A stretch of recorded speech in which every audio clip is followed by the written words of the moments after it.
prostitution de mineurs, le prochain documentaire choc de France 5. France 5 diffusera le 18 avril 2018 un documentaire choc sur un phénomène souterrain, facilité par les réseaux sociaux, la prostitution des mineurs. Ados repentis, parents, policiers et éducateurs témoignent d'une réalité ahurissante. Après Sexe sans consentement, diffusé début mars 2018, sur France 2 dans la case infrarouge, un nouveau document choc promet de susciter beaucoup d'émotions et de réactions chez les téléspectateurs.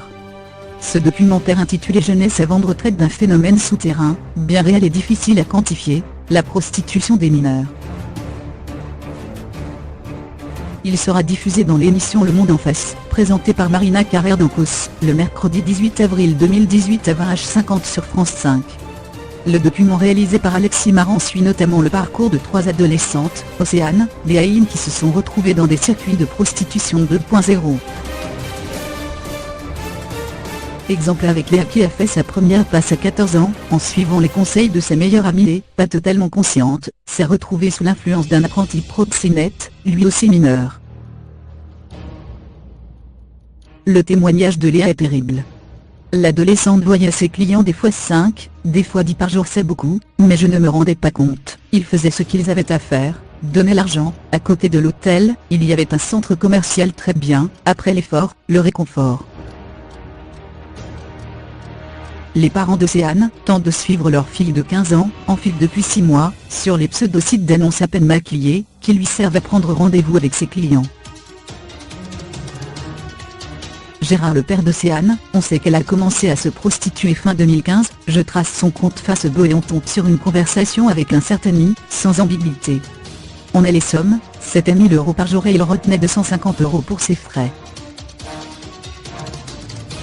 Nathalie, une assistante sociale en milieu scolaire, explique que ces jeunes filles, à l'âge où la plupart découvrent la sensualité, peuvent accepter des relations, pas à la recherche du plaisir ou de l'amour, mais bien d'un intérêt, parce qu'elles se sentent intégrées dans un groupe, ou qu'elles ont accès par là à des services ou des biens, une pique contre un MCDO. Et si on leur pose la question, elles n'ont aucune conscience de se prostituer. Les enquêteurs peinent quant à eux à identifier et agir contre ces nouveaux réseaux de prostitution, qui évoluent ou disparaissent pratiquement d'un jour à l'autre. Le commandant Frédéric Duval de la brigade des mineurs estime que ces prostituées mineures restent des gamines, et sont donc fondamentalement instables. Il suffit d'une dispute entre elles pour qu'une ou deux partent, et se retrouvent dans une autre équipe. Ce qui rend les enquêtes particulièrement difficiles. Les enquêteurs ne sont d'ailleurs pas toujours compréhensifs. Valérie, la mère d'une ado devenue aujourd'hui majeure, en témoigne. J'ai